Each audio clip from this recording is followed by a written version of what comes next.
Bien, continuamos. A continuación revisaremos algunos aspectos cuantitativos dentro de la epidemiología de enfermedades infecciosas. Para eso es importante recordar algunos conceptos, los conceptos de caso índice, primario, secundario y caso coprimario. ¿Ok? Entonces veamos, cuando hablamos de caso índice, ¿sí? El caso índice va a ser el primer caso en ser notificado por el sistema de vigilancia. Entonces, esto nos tiene que quedar claro, ¿no? El primer caso que se notifica al sistema de vigilancia. ¿Qué es el sistema de vigilancia? Pues en nuestro país vamos a tener un conjunto de elementos que se encargan justamente de notificar todos los eventos de interés en salud pública. Dentro de ellos obviamente están enfermedades de notificación obligatoria, vamos a encontrar algunas que se deben de notificar de inmediato, otras de forma semanal, incluso otras de forma mensual.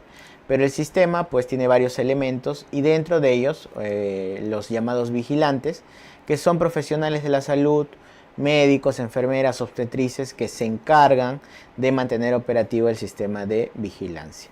Entonces, como comprenderán y como está todo nuestro sistema de salud en general, el sistema de vigilancia pues no siempre nos va a generar resultado en tiempo real, ¿no? Recuerden nada más el momento que vivimos hace algunos años con el inicio de la pandemia, cuando nos enteramos del primer caso que había ocurrido acá en el país. Si no me equivoco, eran unos tripulantes de una aerolínea. ¿En realidad ustedes creen que ese era el primer caso que había ocurrido? No, ya habían pasado 2, 3 semanas, todos iban por el aeropuerto, nadie hacía ningún tipo de control, venían de países donde ya teníamos casos, ¿no? Sino que estos fueron los primeros que se hicieron públicos. Entonces, para nuestro ejemplo, estos casos identificados pues vendrían a ser el caso índice, ¿no? Primero, que se identifica por el sistema de vigilancia, por el sistema de salud pública. Mientras más precario sea el sistema de salud pública, obviamente más alejado ese caso índice estará del primer caso real, ¿sí? ¿Por qué? Porque el primer caso real es el que se denomina caso primario, ¿ya? Es el primer caso que se va a presentar. Por lo tanto, esto más o menos es así. Veamos. Imagínense que estoy en una comunidad donde no tengo ningún caso. Y de pronto, este es el primer caso generado. Este caso a su vez va a contagiar a 2 personas más y cada uno de ellos a 2 más. Ya está, listo. Y pues él se fue de viaje, estaba de viaje, imagínense que solo estuvo de pasada por esa comunidad. Los 2 primeros tuvieron un poco síntomas por los que no acudieron al establecimiento de salud, pero este de acá se sintió muy mal. Y él acude al establecimiento de salud, al centro de salud más cercano. Y cuando acude, recién en esta persona se lanza la alerta. A esta persona se notifica. Entonces, esta persona sería mi caso índice, el primero que es notificado por el sistema de vigilancia. A partir de ese caso índice es que se comienza a hacer el estudio del posible brote, ¿no? Si es que se trata de un brote. Y de ahí se empieza a hacer el estudio hacia atrás. De tal forma que él, que ya se fue incluso de la comunidad, ya no está en ese momento, sería el caso primario. Este sería mi caso primario, ¿sí? Este sería mi caso índice, que ha ido al centro de salud, ¿no? No te vayas a equivocar CS con caso secundario. Al centro de salud, ¿ya? Mi caso índice a partir del cual inicié mi investigación, y en morado tengo a mis casos secundarios, ¿sí? Estos son los casos secundarios. Es decir, los casos que se han generado a partir de un caso primario, ¿ya? Entonces, con eso está un poco más claro. Entonces, el caso secundario es el que surge a raíz del caso primario. Y los casos coprimarios, que son, imagínense que a esta comunidad no llegó él solito, sino llegó con un grupo. y todos a su vez estaban infectados, ¿sí? Pero no se habían contagiado de la misma fuente, sino que cada uno venía igual por su cuenta, ¿no? Entonces todos, como son de la misma generación, todos son los que introducen la enfermedad a la comunidad, se les va a denominar casos coprimarios, ¿ya? Bueno, no es lo más usado, pero estos tres definiciones, las tres primeras sí las deben saber, ¿no? Caso índice, el primero en ser notificado, el que inicia la investigación en respecto al posible brote, y una investigación hacia atrás, ¿no? Una investigación en retrospectiva para identificar el verdadero caso primario, para identificar a los secundarios y a partir de ello realizar todas las intervenciones que se puedan con el fin de ¿qué? De cortar la cadena epidemiológica, de cortar la cadena de transmisión. Muy bien, continuamos. Entonces, ¿de qué estamos hablando en este momento? De que hacemos el supuesto de que nos encontramos en una población en la que nunca ha habido exposición a un determinado agente infeccioso. En ese momento, en ese punto del tiempo, yo puedo hacer el cálculo del número básico de reproducción, el famoso R0. Entonces, el número básico de reproducción, ¿en qué momento se calcula? Cuando un agente infeccioso se introduce por primera vez en una comunidad con el 100% de huéspedes de personas susceptibles y donde se entiende que solamente hay un caso, que es el caso primario, el caso que va a iniciar todo, y lo que quiero saber es el promedio de casos secundarios generados a raíz de un caso primario. Es un modelo matemático que se ha simplificado en estos tres valores, en esta multiplicación, ¿no? En esta operación. ¿Ya? Entonces, eso es el número básico de reproducción, ¿no? El número de casos secundarios promedio que se ha generado a partir de un caso primario en una población 100% susceptible, ¿ya? Donde solamente un individuo ha ingresado. ¿Para qué a mí me sirve calcular el R0? Porque dependiendo del valor que tiene, yo puedo proyectarme a que el agente tenga la capacidad de ¿qué? De producir una epidemia, de quedarse como endémico o de extinguirse, que el contagio se extinga dentro de la población, ¿sí? Entonces, resaltemos esto que es importante. Cuando el R0 es mayor de 1, puede convertirse o tiene la capacidad de ser epidémico. Si es igual a 1, puede ser endémico, y si es menor a 1, la transmisión dentro de la población tiende hacia la extinción. ¿Ok? Ya está. Entonces, ¿cómo hago el cálculo del R0? Bueno, voy a multiplicar B por C por D. ¿Qué significa? Que B es la tasa de ataque secundario, C es el número de contactos por unidad de tiempo y D es la transmisibilidad, ¿sí? Así es como hago el cálculo respectivo. B es la tasa de ataque secundario, ¿no? Si es que no tengo, ¿qué cosa? La probabilidad de contagios, ¿ya? Si es que no tengo la probabilidad de contagio en un solo contacto, entonces puedo utilizar la tasa de ataque secundario. C es el número de contactos por unidad de tiempo y D es la transmisibilidad, expresado en ¿qué? En número de días, ¿ya? En número de días. Listo. ¿Ya? Entonces lo puedo hacer de esa forma. Por ejemplo, ¿no? Para el sarampión, ¿ya? Para el sarampión podemos poner el ejemplo. En este caso no usaremos la tasa de ataque secundario, sino la probabilidad de contagio, ¿no? Entonces sarampión es alrededor de 0.8 la probabilidad de contagio. Eso ya está determinado, ¿no? Luego lo voy a multiplicar por el número de contactos que se han generado en el tiempo, que en promedios se ha identificado que son 3, ¿ok? Y por la duración de la transmisibilidad, que es aproximadamente 6 días. ¿Ya? 6 días, un infectado con sarampión tiene la capacidad de contagiar.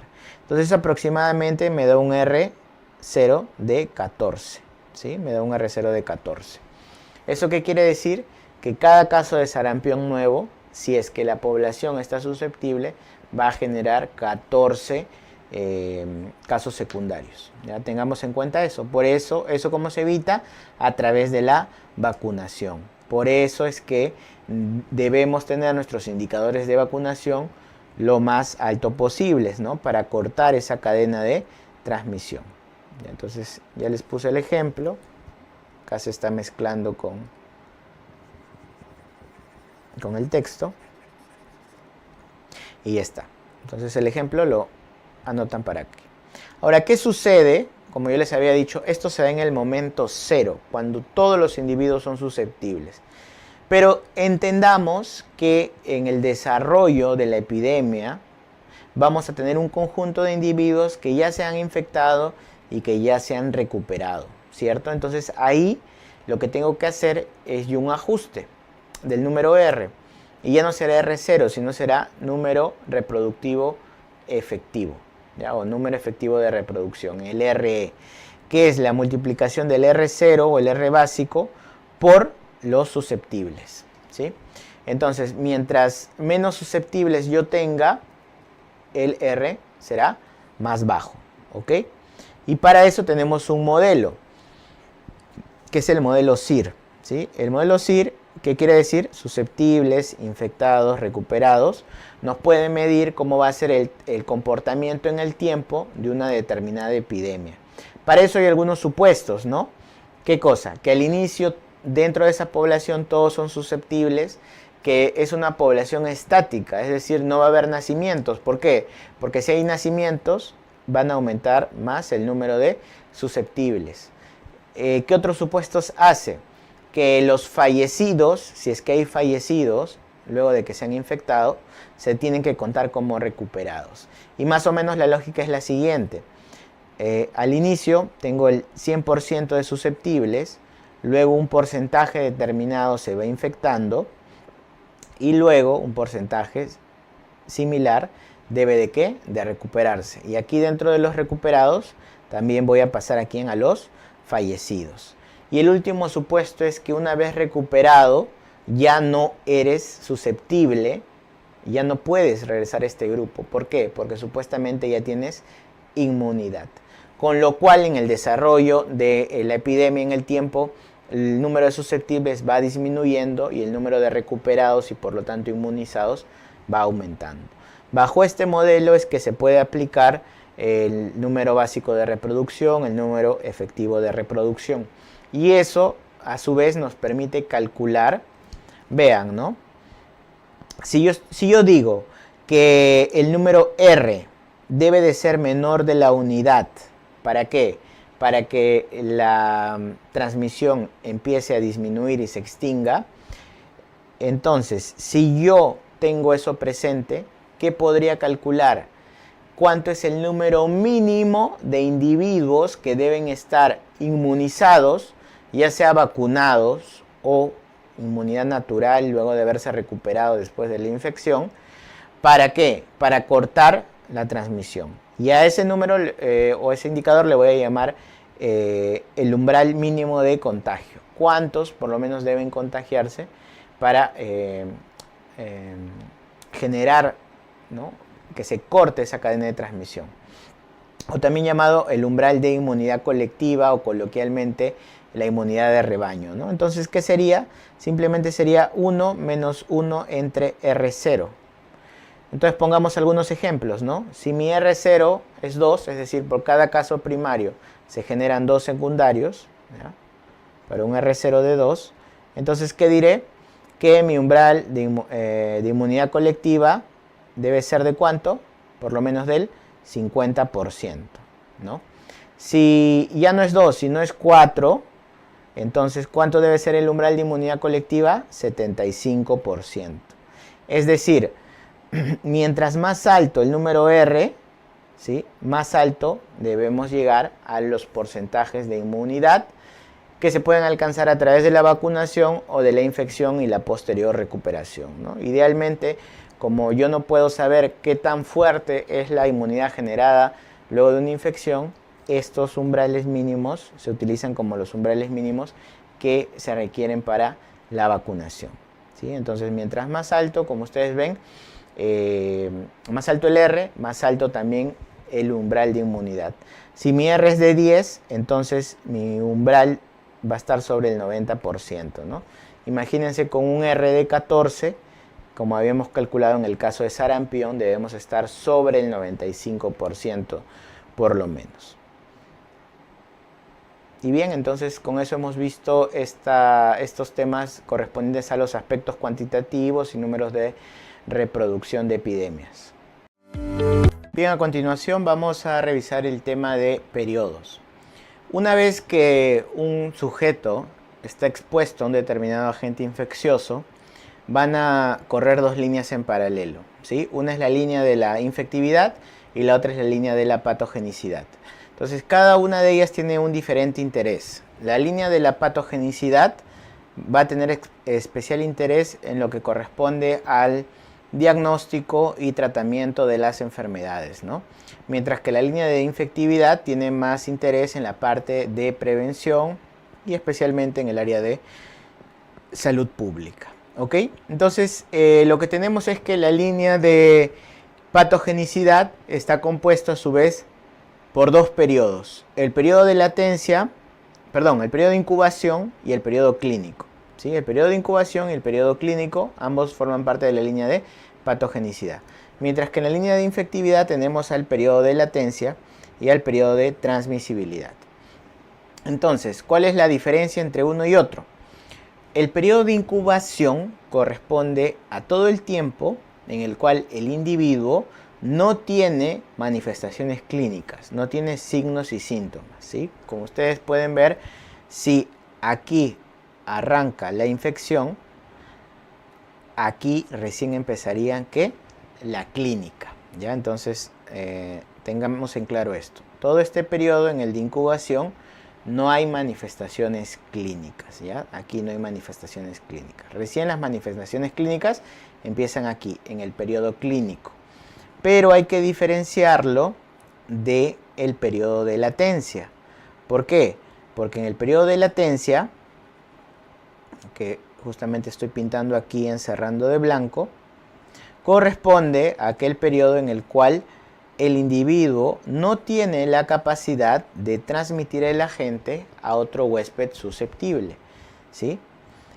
Cuando empieza la transmisión, cambiamos de periodo. ¿A qué periodo? Al periodo de transmisibilidad, ¿ya? Al periodo de transmisibilidad. Por lo tanto, si ustedes se dan cuenta, vamos a hacer zoom acá, vamos a encontrar lo siguiente. Vean, el periodo de incubación tiene algún momento compartido con el periodo de transmisibilidad, ¿sí? A veces el margen es muy estrecho, a veces es muy amplio. Pongamos el caso del VIH. Entonces, en el VIH, este periodo de incubación sin manifestaciones clínicas puede durar años, ¿sí? Este periodo de incubación dura años. Mientras que el periodo de latencia va a ser de días o semanas, nada más. Por eso, el periodo de transmisión va a iniciar paralelamente al periodo de incubación y voy a tener muchos casos que se van generando con individuos o por individuos que están en una etapa asintomática de la enfermedad, ¿ya? Entonces tengamos en cuenta eso. Si yo tengo agentes con periodo de incubación muy largo, pero periodos de latencia corto, esos agentes me van a generar problemas en cuanto al control de las enfermedades. Es un problema de salud pública, ¿no? Ahí ya pusimos el caso del VIH. Entonces, ratificando lo que hemos mencionado hace un momento, ¿okay? Si por ahí se perdieron, la línea de infectividad corresponde a la suma de el periodo de latencia más el periodo de transmisibilidad. En el periodo de latencia, recuerden que no puedo contagiar, ¿ya? Y en cambio en el de transmisibilidad sí. Mientras que la línea de patogenicidad tengo el periodo de incubación en el cual no tengo clínica, y esto ya lo han preguntado, ¿no? Tanto el periodo de latencia como el periodo de incubación han sido motivo de pregunta de examen. En el periodo de incubación no tengo clínica y en el periodo clínico obviamente ahí hay manifestaciones clínicas, ¿no? Y además que incluye también la etapa de resolución de enfermedad, de convalecencia entre otros, ¿no? Muy bien. Esto se los expliqué.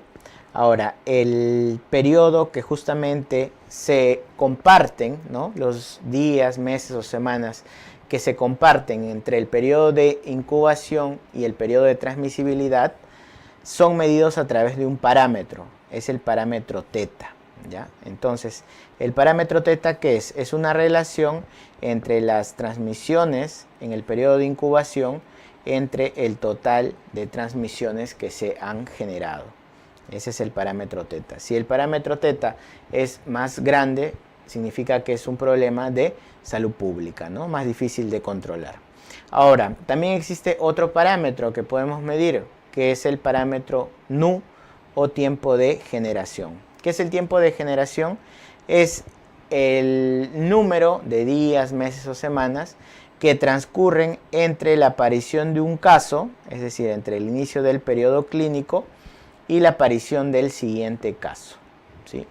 Entonces, esto también va a variar, ¿no? Dependiendo de la enfermedad que estemos estudiando, depende del agente infeccioso.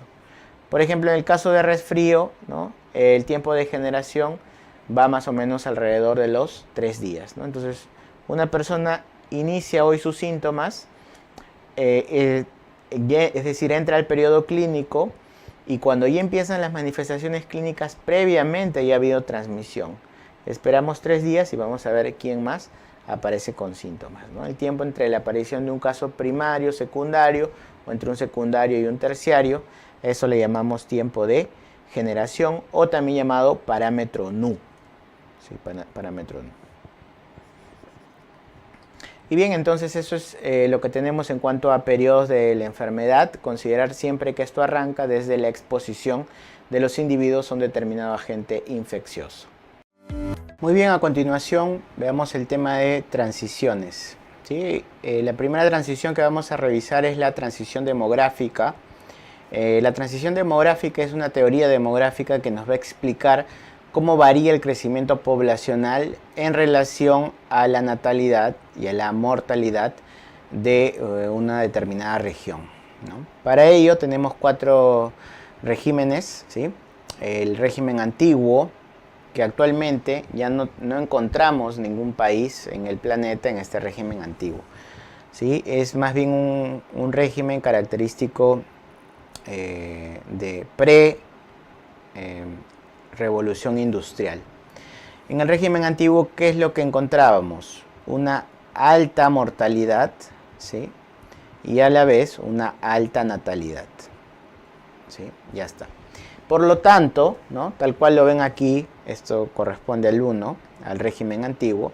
Si mi natalidad y mi mortalidad son altas, la población o el crecimiento poblacional es casi nulo, ¿no? O muy lento. Y ha sido el régimen que ha predominado casi por toda la historia de la humanidad, como les digo, hasta antes de la revolución industrial. ¿Ok?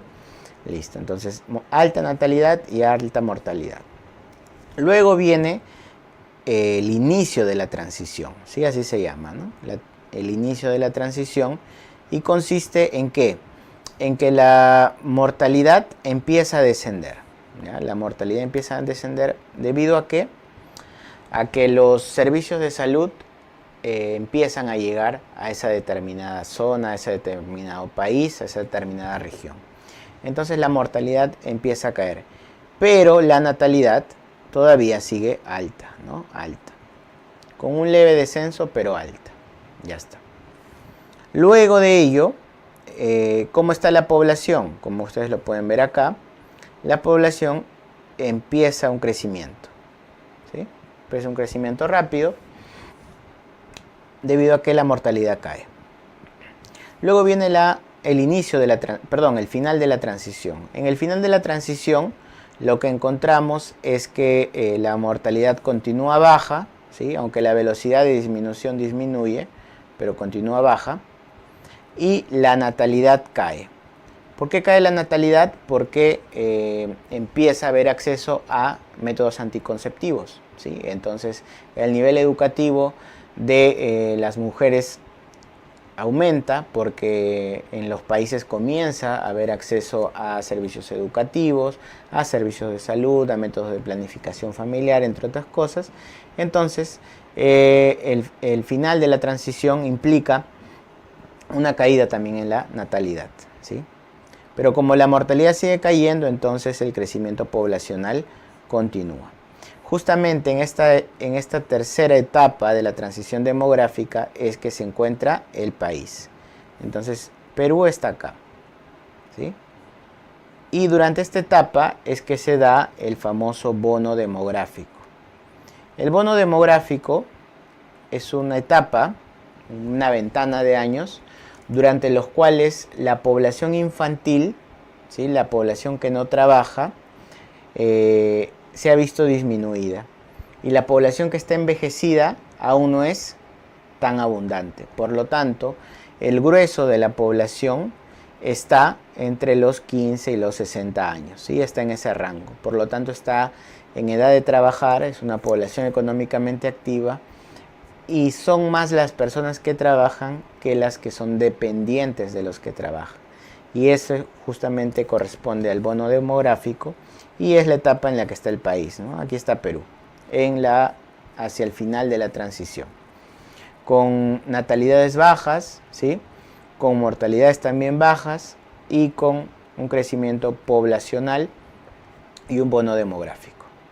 Y luego viene el régimen moderno. En general, este régimen número 3 corresponde a países en vías de desarrollo como el Perú y muchos otros de la región. Y el régimen moderno corresponde a países desarrollados, ¿sí?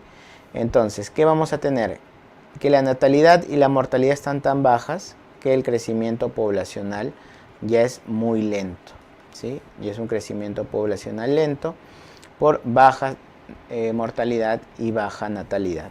Y este régimen moderno son los países desarrollados, ¿no?, como les decía. Y ahora, la teoría inicial tenía 4 etapas, ¿no?, pero hay una quinta que se agrega, ¿no?, que es el régimen de orden cero, el nuevo régimen, donde vamos a tener un crecimiento poblacional con tendencia cero o incluso negativo, ¿sí? ¿Por qué? Porque la mortalidad ha bajado tanto y ya no existe la motivación dentro de su población. ¿Para qué? Para que esta tasa de natalidad por lo menos cumpla con el recambio requerido, ¿no? Entonces la natalidad y la mortalidad están muy bajas y el crecimiento poblacional tiende a ser negativo.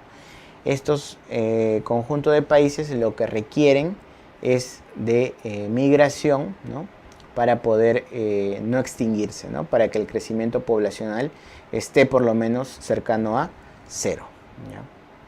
Entonces sí deben haber visto, ¿no? Hay algunas regiones donde buscan, ¿no?, que gente llegue, incluso les pagan, les dan algunos bonos de vivienda, etcétera, para que esas determinadas zonas no se extingan.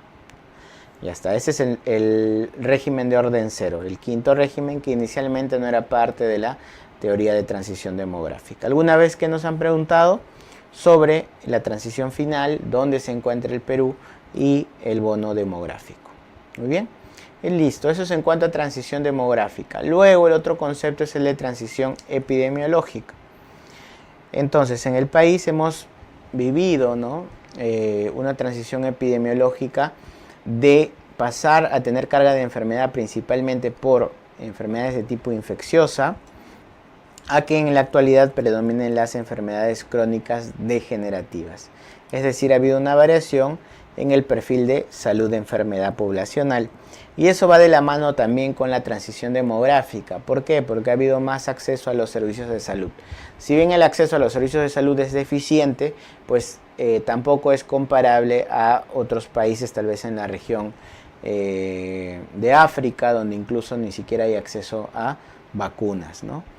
En cambio, en nuestro país, con la mejora del acceso a los servicios de salud, pues lo que predomina ahora son las enfermedades crónicas degenerativas más que las enfermedades infecciosas.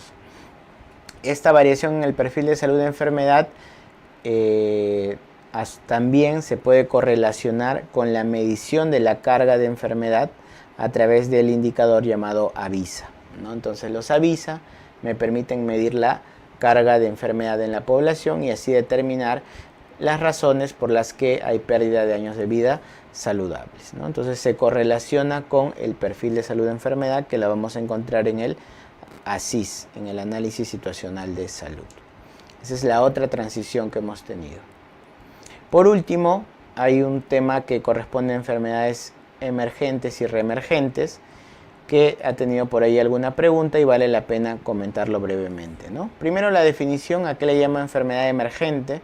Es aquella que entre los últimos 25 a 30 años ha venido aumentando en incidencia, ¿sí? Eso es lo que nos indica la definición. Entonces, ¿qué enfermedades tenemos ahí?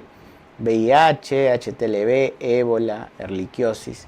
Y son enfermedades que antes no se conocían, ¿no? Entonces, VIH, por ejemplo, es una infección más o menos reciente, ¿no? De la década del 80.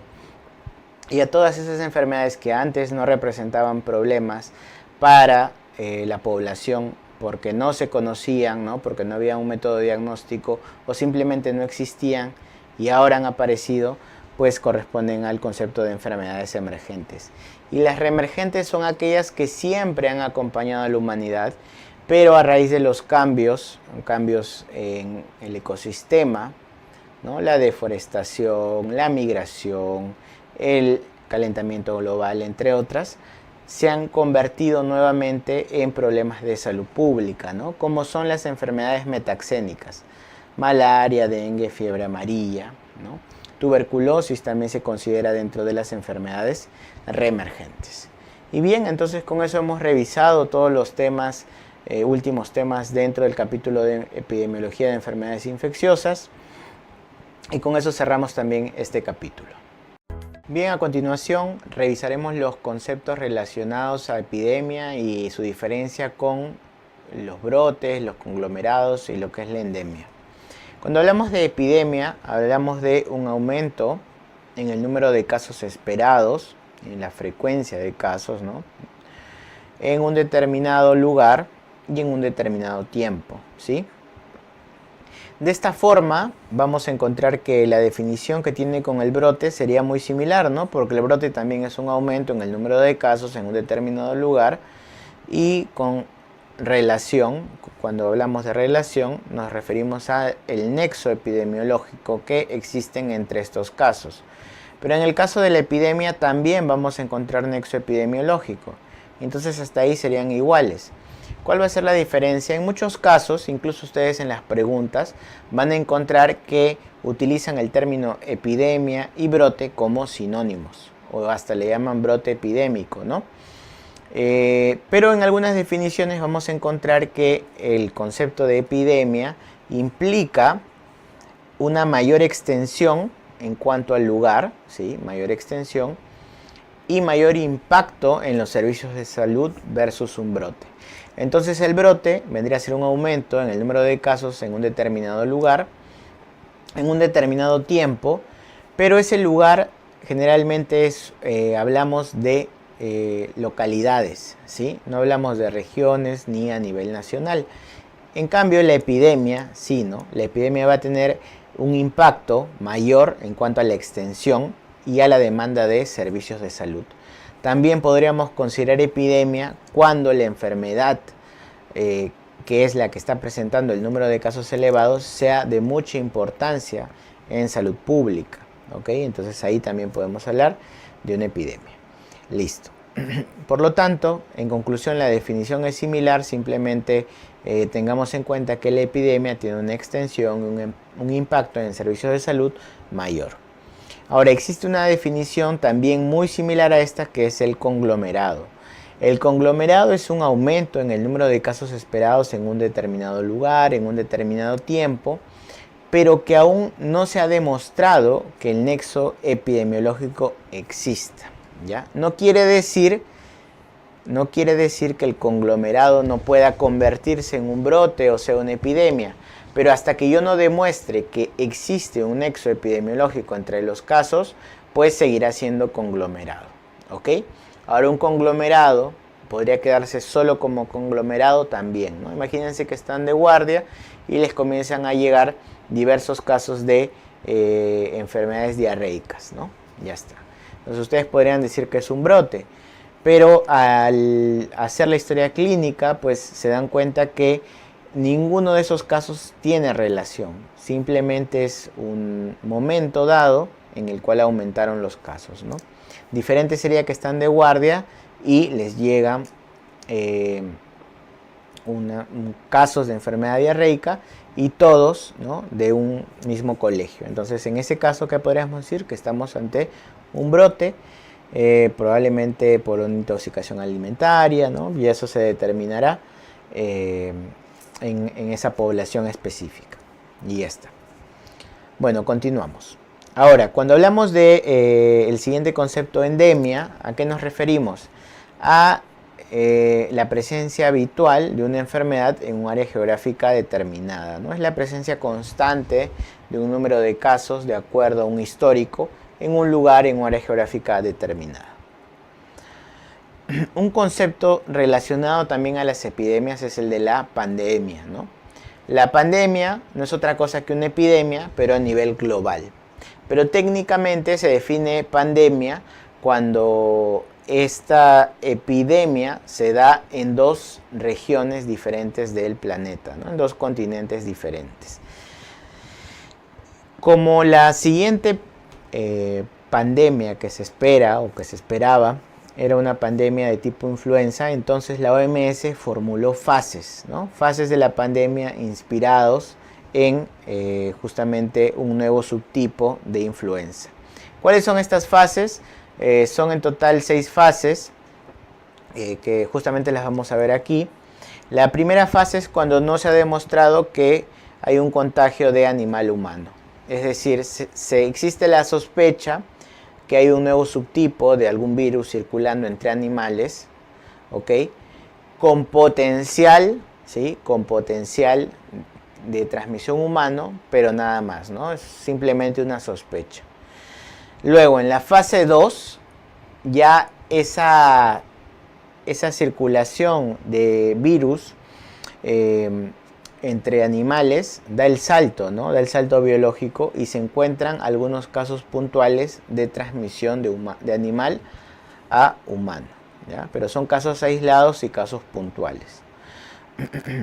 Luego, en la fase 3 del desarrollo de la pandemia, ahora sí, ¿no? Ahora hay ya conglomerados de casos, ¿sí? Hay conglomerados de casos, por lo que ya hay una sospecha de que existe una transmisión en bloque, ¿no?, en un gran número de animales hacia humanos.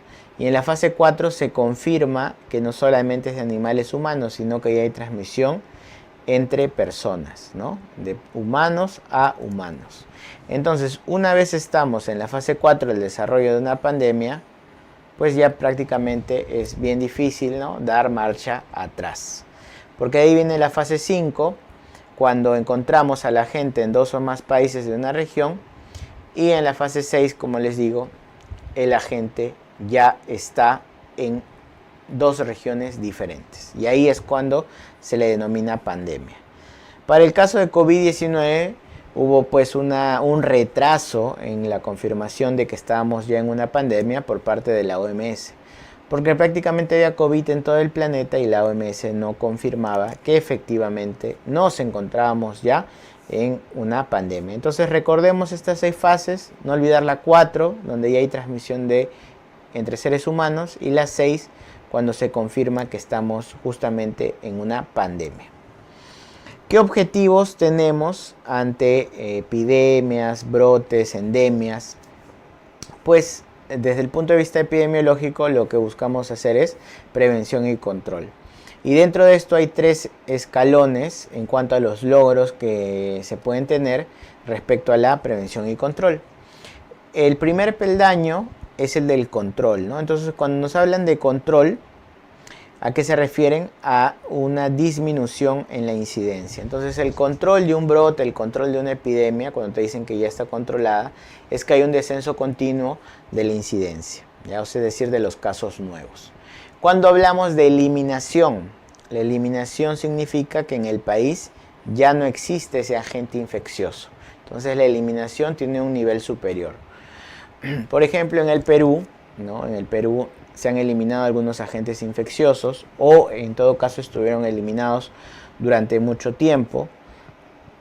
Por ejemplo, ¿no? Polio, el caso de sarampión, ¿no? Sarampión, durante más de 17 años en Perú no se registraba ningún caso de sarampión, por eso se consideraba eliminado. Sin embargo, a raíz de la migración, entre otros factores, la disminución también de las metas en vacunación, hemos tenido algunos brotes de sarampión, ¿no? Desde el año 2019. Entonces, la eliminación es cuando en el país ya no tienes ningún caso. ¿Eso cómo se logra? A través de la vacunación. Y la erradicación es cuando ya en el planeta no existe el agente, ¿no? Como es el caso de la viruela, por ejemplo. ¿Ok? Ya está. Entonces, control, eliminación y erradicación son los 3 niveles que debemos recordar. Y finalmente, dentro de los conceptos relacionados a epidemia, hay un concepto que se conoce como el riesgo potencial epidémico, o también llamado ERPE, la evaluación del riesgo potencial epidémico. ¿Y qué es? ¿Qué es el riesgo potencial epidémico? Es la probabilidad del incremento o aparición de enfermedades o daños que se dan luego de un desastre. Entonces, ¿no? ante escenarios como tenemos en el país de desastres naturales, fenómeno del Niño, tenemos escenarios de desastres naturales, productos de sismos, huaicos, inundaciones, etc. Todo eso es necesario que se haga una evaluación del riesgo potencial epidémico luego de que ha ocurrido el desastre, ¿sí? Porque en ese escenario es el escenario ideal para que tengamos brotes, ¿ok? ¿Y qué acciones se toman para la evaluación? Pues se hacen medidas de riesgo ambiental, de riesgo biológico y de riesgo social. Cuando hablamos de riesgo ambiental, ¿a qué nos referimos? A, por ejemplo, el abastecimiento de agua, el abastecimiento del desagüe, ¿no? Si es que están operativos luego de la emergencia, ¿ya? Si es que no ha habido destrucción de las viviendas, también entran dentro del riesgo ambiental. Riesgo biológico se refiere a que la aparición de posibles vectores, ¿no? Luego del desastre, como puede ser en el caso de inundaciones, aniegos, entre otros, ¿no? La aparición de vectores. Cuando se hace la evaluación del riesgo biológico, también es importante determinar cuáles enfermedades, ¿no? cuáles enfermedades son endémicas en la zona y poder hacer monitoreo a través de la sala situacional de las mismas. Y el riesgo social hace referencia a la organización de la comunidad, incluida sus servicios de salud. Es decir, después de este desastre, los servicios de salud ¿están garantizando la continuidad de la atención? ¿Sí o no? Entonces, esto se hace durante la evaluación del riesgo social. ¿Cómo está organizada la comunidad respecto a, igual, ¿no? Si tiene condiciones de pobreza, si tiene condiciones de hacinamiento, entre otras. Todas estas entran dentro de la categoría de evaluación del riesgo social. ¿Y para qué evaluamos esto? Porque lo que queremos evitar es que se presenten daños trazadores, ¿no? Los daños trazadores vienen a ser un conjunto de enfermedades que tienen, o eventos, ¿no? Probabilidad de aumentar posterior a un desastre. Y estos daños trazadores incluso se pueden clasificar de acuerdo a su aparición en relación con el tiempo. Los que van a ocurrir en las primeras 48 horas, ¿cuáles serán?